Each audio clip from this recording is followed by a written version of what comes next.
ಭಾಳ ಬೇಡಿಕೆ ಇರ್ತಕ್ಕಂಥ ಒಂದು ಅಂಡರ್ ಪಾಸ್ ಅದು.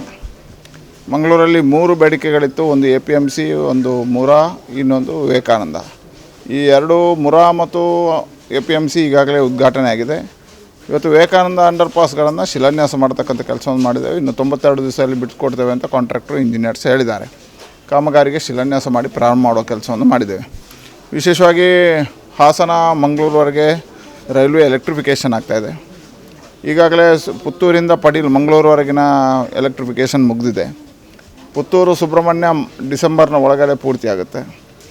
ಬಾಕುಳಿದಂಥ ಸಕಲೇಶ್ವರವರೆಗಿನ ರಸ್ತೆ ಎಲೆಕ್ಟ್ರಿಫಿಕೇಷನನ್ನು 24 ಮಾರ್ಚಿನೊಳಗೆ ಮುಗಿಸ್ತೇವೆ ಅಂತ ಅಧಿಕಾರಿಗಳು ಹೇಳಿದ್ದಾರೆ. ಸುಮಾರು 150 ಕೋಟಿ ರೂಪಾಯಿಗಳಲ್ಲಿ ಈ ಕಾಮಗಾರಿ ನಡೀತಾ ಇದೆ.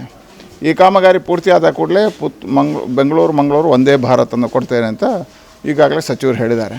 ಹಾಗಾಗಿ ಇವತ್ತು ಕಾಮಗಾರಿಯ ವೀಕ್ಷಣೆಗೆ ಬಂದಿದ್ದೇನೆ. ಇದಕ್ಕೆ ಒಂದು ಸ್ವಲ್ಪ ವೇಗ ಕೊಡಬೇಕು ಅಂತ ನಾನು, ಸಂಜೀವ ಮಠಂದೂರು, ತಿಮ್ಮಪ್ಪಣ್ಣ, ರಾಧಾಕೃಷ್ಣ ಅವರು, ನಗರ ಪಂಚಾಯತ್ನ ಅಧ್ಯಕ್ಷರು, ಉಪಾಧ್ಯಕ್ಷರ ಜೊತೆಯಾಗಿ ಬಂದು ವೀಕ್ಷಣೆಯನ್ನು ಮಾಡಿದ್ದೇವೆ. ಅಧಿಕಾರಿಗಳಿಗೆ ಆದಷ್ಟು ಬೇಗ ಶೀಘ್ರದಲ್ಲಿ ಮಾಡಬೇಕು ಅಂತ ಹೇಳುವಂಥ ಸೂಚನೆಯನ್ನು ಕೊಟ್ಟಿದ್ದೀನಿ. ಇನ್ನು ಬೇರೆ ಬೇರೆ ಕಾನೂನು ಸಮಸ್ಯೆಗಳಿದ್ದಾವೆ, ಫಾರೆಸ್ಟ್ ಸಮಸ್ಯೆ ಇದೆ, ಘಾಟ್ ಸೆಕ್ಷನ್ಗಳ ಸಮಸ್ಯೆಗಳಿದ್ದಾವೆ. ಎಲ್ಲ ಕಾರಣ ಸ್ವಲ್ಪ ನಿಧಾನಗತಿಯಾಗಿದೆ. ಈಗ ವೇಗ ಕೊಡುವಂಥ ಕೆಲಸವನ್ನು ಮಾಡ್ತಾರೆ.